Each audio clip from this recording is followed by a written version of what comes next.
पितरों को जल तर्पण के लिए उमड़े श्रद्धालु। बाड़ी की पार्वती और बामनी नदी किनारे शुरू हुआ श्राद्ध पक्ष।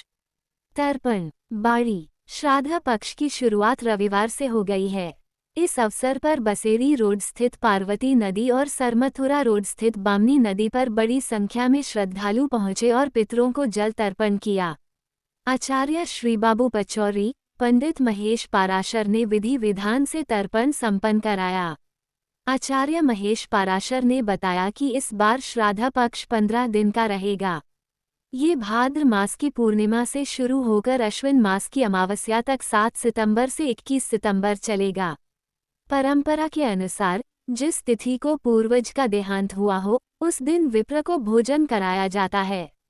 आचार्य महेश शास्त्री सनोरा बालो ने बताया कि श्राद्ध पक्ष में तामसिक भोजन से परहेज करने की सलाह दी जाती है। इस दौरान घर में कोई उत्सव या जश्न नहीं मनाया जाता। आचार्यों के अनुसार प्रतिदिन गीता का पाठ करने से पितरों की आत्मा को मुक्ति मिलती है। आचार्य गौरी शंकर कटारा ने बताया कि धार्मिक मान्यताओं के अनुसार पितरों की नाराजगी से घर की तरक्की रुक जाती है। इसलिए श्राद्ध पक्ष में गाय, कुत्ते और कौए को भोजन का हिस्सा देना आवश्यक माना गया है। इससे पितर प्रसन्न होकर परिवार को आशीर्वाद देते हैं। सचिन पायलट का जन्मदिवस मनाया। भरतपुर के वृद्धाश्रम में टीम सचिन पायलट ने वृद्धजनों के बीच मनाया 48वां जन्मदिन।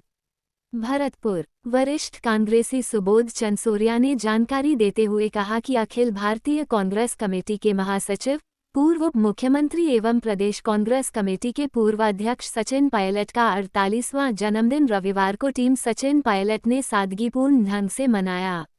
जन्मदिन के अवसर पर टीम के साथी हेमेंद्र उपमन के साथ कांग्रेस नेता सुबोध चंसोरिया, एडवोकेट प्रोफेसर अरविंद वर्मा और जय अनंत सिंह आनंद धाम वृद्धाश्रम पहुंचे। यहां वृद्धजनों के साथ केक काटा गया और उन्हें भोजन प्रसाद भी ग्रहण करवाया गया। कार्यक्रम के दौरान टीम सचिन पायलट के वरिष्ठ सदस्यों में सुबोध चंसोरिया के नेतृत्व में वृद्धजनों के साथ समय बिताकर उन्हें सम्मान और स्नेह दिया। उपस्थित जनों ने सचिन पायलट के दीर्घायु और स्वस्थ जीवन की कामना भी की। 1 महीने के कार्यकाल में 250 अपराधियों को भेजा जेल। आम लोगों को भा रहा है नए जिला पुलिस अधीक्षक के काम। अपराधी परेशान। धौलपुर जिले में अभी 1 महीने पहले ही पदासीन हुए जिला पुलिस अधीक्षक विकास सागवान के द्वारा लगातार अपने काम के द्वारा लोगों के मन मस्तिष्क में जगह बनाना शुरू कर दिया है, जिसके चलते उनके द्वारा अपने 1 महीने के कार्यकाल में तकरीबन 250 अपराधियों को सलाखों के पीछे पहुंचा दिया है। तो वहीं बजरी माफिया से लेकर इनामी बदमाशों में हड़कंप मचा रखा है, जिससे हम लोग बेहद खुश हैं। तो वहीं अपराधी डरे हुए नजर आ रहे हैं। एसपी सागवान के द्वारा धौलपुर और उसके आसपास के इलाके में होने वाले अवैध बजरी कारोबार पर नकेल कसना शुरू कर दिया है, जिसके चलते उनके द्वारा बड़ी बड़ी कार्यवाही कर 1 महीने के अंदर ही बजरी माफियाओं में भयंकर भय पैदा कर दिया है। तो वहीं लंबित मामलों के तेजी से निपटारे को लेकर भी नवनियुक्त जिला पुलिस अधीक्षक लोगों के बीच चर्चा का विषय बने हुए हैं। सागवान का कहना है कि उनके द्वारा अपने कार्यकाल में जिले को पूरी तरह से अपराधी मुक्त बनाने का लक्ष्य रखा है, जिसके चलते वह लगातार कार्य कर रहे हैं। जिला पुलिस अधीक्षक ने बताया कि उनके द्वारा जिले में कोई भी अपराधी बख्शा नहीं जाएगा, जिसे लेकर उनके द्वारा तमाम पुलिसिया तंत्र को मजबूत किया जा रहा है। तो वहीं लंबित मामलों के जल्द निपटारे का काम भी किया जा रहा है। सागवान ने कहा कि उनकी प्राथमिकता अपराध मुक्त धौलपुर बनाना है। धौलपुर में भारी बारिश से बाढ़। दर्जनों गांवों में फसलें पानी में डूबी। किसानों ने सरकार से लगाई गुहार। धौलपुर जिले में लगातार बारिश से नदी, तालाब और बांध लबालब भर गए हैं। बसेरी और सेपू उपखंड के 25 से अधिक गांवों में बाढ़ ने फसलों को भारी नुकसान पहुंचा है। खेतों में पानी भरा हुआ है। किसानों का कहना है कि पिछले साल भी मुआवजा नहीं मिला था। इस बार भी अब तक गिरदावरी नहीं हुई है। राजस्थान के धौलपुर जिले में लगातार हो रही बारिश से नदी, तालाब, बांध और एनीकट लबालब भर चुके हैं। शहरों से लेकर गांव तक बाढ़ जैसे हालात बने हुए हैं। बारिश से लोगों का जनजीवन बुरी तरह प्रभावित हो गया है। भारी बारिश ने सबसे ज्यादा परेशानी किसानों की बढ़ा रखी है। खरीफ की सभी फसलें बर्बाद हो रही हैं। खेत खलिहान सभी पानी से लबालब भर चुके हैं। किसान टकटकी लगाए बैठे हैं कि सरकार कब मदद के लिए आगे आएगी। पीड़ित किसानों ने बताया कि मुआवजे के लिए कागजात में पैसे खर्च हो जाते हैं, लेकिन पिछले साल भी मुआवजा नहीं मिला और इस साल अभी तक उनके पास गिरदावरी के लिए कोई नहीं आया है। किसानों ने कहा कि बारिश ने वैसे तो जिले में चारों तरफ नुकसान पहुंचाया है, लेकिन सबसे अधिक नुकसान बसेड़ी और सपू उपखंड क्षेत्र में हुआ है। दोनों उपखंड क्षेत्र के किसानों को सबसे अधिक नुकसान हुआ है। बसेड़ी उपखंड क्षेत्र में महूबुलावली, नगला रायजीत, एकटा, कुनकुटा, कान्हा का नगला, माफल का पुरा, घड़ी, बोरेली, खेमरी, ममोधन, रतनपुर, भुम्मा का नगला, सिगना का नगला, सलेमपुर, नोनेरा समेत कई गांव के खेत पानी में डूब चुके हैं।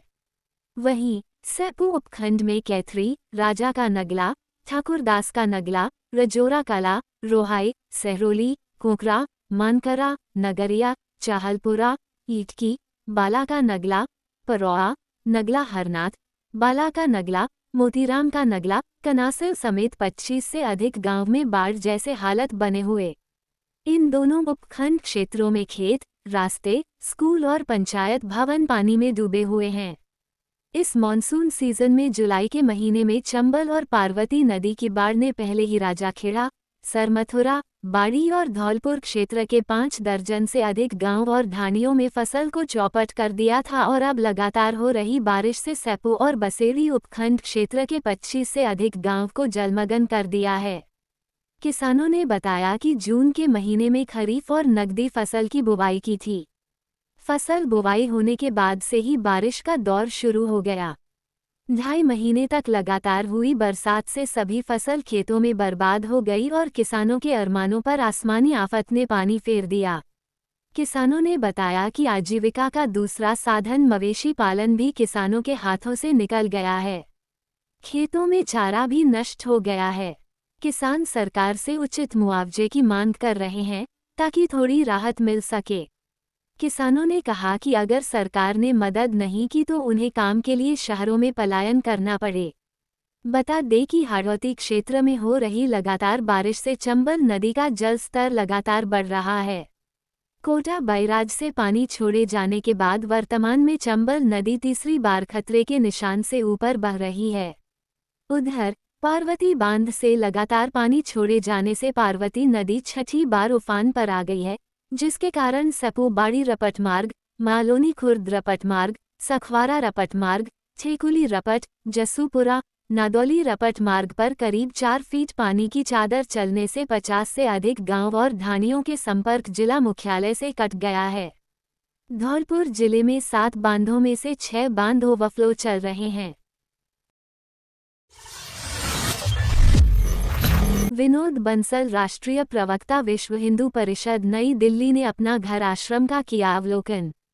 बाड़ी अपना घर आश्रम बाड़ी में राजेश कुमार, प्रांत संगठन मंत्री, विश्व हिंदू परिषद ब्रज प्रांत उत्तर प्रदेश एवं विनोद बंसल, राष्ट्रीय प्रवक्ता, विश्व हिंदू परिषद, नई दिल्ली एवं उनकी स्थानीय टीम विश्व हिंदू परिषद के द्वारा आश्रम का अवलोकन किया गया। अवलोकन के दौरान उन्होंने बताया कि यहाँ हमें ईश्वरीय सेवा का प्रत्यक्ष प्रभु जी के दर्शन कर अनुकरणीय सेवा का सौभाग्य प्राप्त हुआ।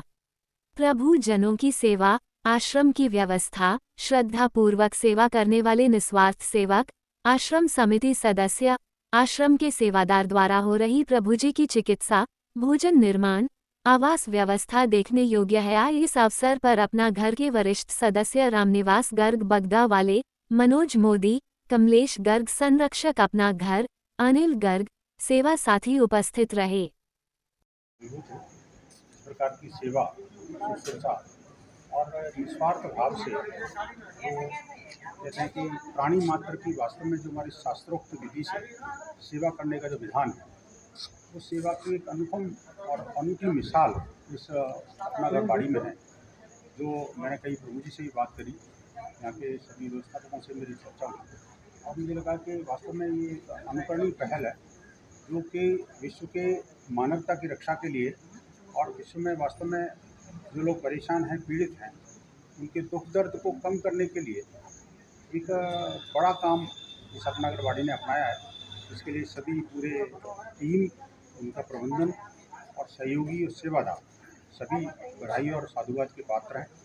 मैं प्रभु से कामना करता हूँ कि जितने भी प्रभु जी इसमें हैं तो शीघ्रातिशीघ्र अपने स्वस्थ होकर के प्रसन्न मन से और इस राष्ट्र धर्म की सेवा के लिए आगे बढ़ें। इस अपना घर को अपना माने, लेकिन दूसरे लोगों की सेवा के लिए उसका केंद्र बनाएं। ये स्वयं भी उस काम के लिए सक्षम बने। ये मेरी ठीक है। 69वीं जिला स्तरीय छात्र वर्ग प्रथम समूह की खेलकूद प्रतियोगिता का समापन समारोह आयोजित हुआ। हिंडौन सिटी कस्बे की इंदिरा गांधी उच्च माध्यमिक विद्यालय में रविवार को शिक्षा विभाग के तत्वावधान में आयोजित 69वीं जिला स्तरीय छात्र वर्ग प्रथम समूह की खेलकूद प्रतियोगिता का समापन समारोह आयोजित हुआ। प्रतियोगिता के मीडिया प्रभारी नरेंद्र बाबा व प्रधानाचार्य उत्तम चौधरी ने बताया, समापन कार्यक्रम के मुख्य अतिथि शारीरिक शिक्षा के उप जिला शिक्षा अधिकारी मानसिंह मीना रहे। अध्यक्षता इंदिरा गांधी संस्थान के निदेशक हृदेश मोहन शर्मा ने की। मुख्य अतिथि मीना ने कहा कि खेल को खेल की भावना से खेलना चाहिए। अध्यक्षता कर रहे हृदेश मोहन शर्मा ने कहा, जिला स्तर पर विजय प्राप्त करने वाले खिलाड़ी आगामी राज्य स्तरीय प्रतियोगिता में बेहतर प्रदर्शन कर विद्यालय एवं जिले का नाम रोशन करें। शूटिंग बाल संघ के सचिव विश्राम मीना, पूर्व शारीरिक शिक्षक महेंद्र कुमार शर्मा, खेल प्रभारी उमेर मीना बजबत रहे विशिष्ट अतिथि के बतौर मौजूद रहे। कार्यक्रम का मंच संचालन फिजिकल टीचर देवी सहाय शर्मा ने किया। 100 वर्षीय उत्सव जॉर्जियन कार रैली राष्ट्रीय मिलिट्री स्कूल में धौलपुर जॉर्जियंस के भव्य शताब्दी उत्सव के उपलक्ष्य में 6 सितंबर से 20 सितंबर तक जॉर्जियन शताब्दी कार रैली का आयोजन किया जा रहा है, जो देश भर के सभी जॉर्जियन स्कूलों को कवर करेगी। ये रैली एक ऐतिहासिक अवसर है जो पिछले 100 वर्षों में जॉर्जियंस की गौरवशाली यात्रा, विरासत और भाईचारे का प्रतीक है। ये कार रैली 6 सितंबर की संध्या को राष्ट्रीय मिलिट्री स्कूल में पहुंची, जहां कैडेट्स और स्टाफ ने प्रतिभागियों का उत्साहपूर्वक स्वागत किया। 7 सितंबर को इस रैली को राष्ट्रीय मिलिट्री स्कूल के प्रधानाचार्य लेफ्टिनेंट कर्नल अमित शर्मा ने झंडा दिखाकर रवाना किया। इस शुभ अवसर पर विद्यालय के सदस्य एवं छात्र उपस्थित थे। ये रैली केवल विभिन्न परिसरों की यात्रा भर नहीं है, बल्कि यह एकता, अनुशासन और अमर जॉर्जियन भावना का उत्सव है। आरएमएस में आयोजित ये कार्यक्रम एक गौरवपूर्ण क्षण के रूप में स्मरणीय रहेगा, जो विद्यालय की समृद्ध धरोहर और राष्ट्र के प्रति योगदान को दर्शाता है।